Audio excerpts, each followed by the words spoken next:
Priyanka's food ডায়েরিতে সবাইকে welcome. আজকে বানাবো কিন্তু এরকম গোল গোল নরম পান্তুয়ার মতো দেখতে ইঁচড়ের কোফতা, যেটা খুব সহজে বানাবো, খুব কম উপকরণে বানাবো, যেটা চাইলেই যে কেউ বাড়িতে বানিয়ে নিতে পারো। তাহলে চলো দেখতে থাকো কিভাবে রান্নাটা করছি। আর যারা এখনও আমার চ্যানেলটা সাবস্ক্রাইব করোনি তারা অবশ্যই ভালো লাগলে চ্যানেলটা সাবস্ক্রাইব করতে ভুলো না।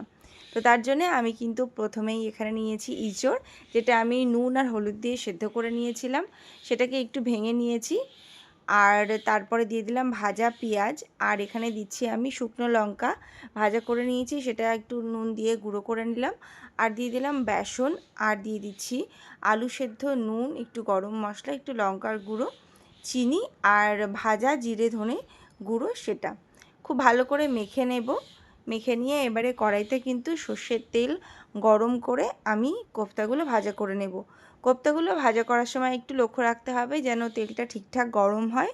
আর একসাথে বেশি কোফতা দেব না, তাহলে কিন্তু ভেঙে যাওয়ার ভয় থাকে। তেলের টেম্পারেচারটা যেহেতু কমে যায়, তাই ভেঙে যাওয়ার ভয় থাকে। এই কয়েকটা জিনিস মাথায় রাখলেই কিন্তু খুব ইজি এটা বানানো যাবে। আর এই ইঁচড়ের কিন্তু প্রচুর রেসিপি আমার চ্যানেলে রয়েছে, আর এই কোফতারও কিন্তু আরও সুন্দর রেসিপি রয়েছে। তো এটা সবথেকে ইজি একটা পদ্ধতি আজকে শেয়ার করছি।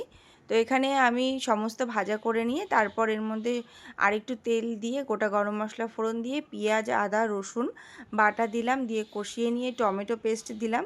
এবারে এক এক করে গুঁড়ো মশলা দিচ্ছি, লঙ্কার গুঁড়ো, কাশ্মীরি লঙ্কার গুঁড়ো, নুন, হলুদ আর একটু ধনের গুঁড়ো, চিনি দিয়ে খুব ভালো করে মশলাটা কষিয়ে নেব।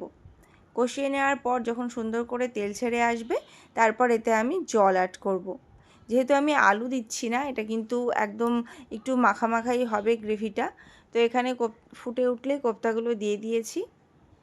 আর কোফতাগুলো কিছুক্ষণ একটু ফুটিয়ে নেব। তারপরে কিন্তু গরম মশলার গুঁড়ো দিয়েছি। চাইলে কিন্তু কেউ তোমরা ঘিও দিতে পারো, আমি ঘিটা দিইনি, এমনিতেই এটা খেতে বেশ ভালো।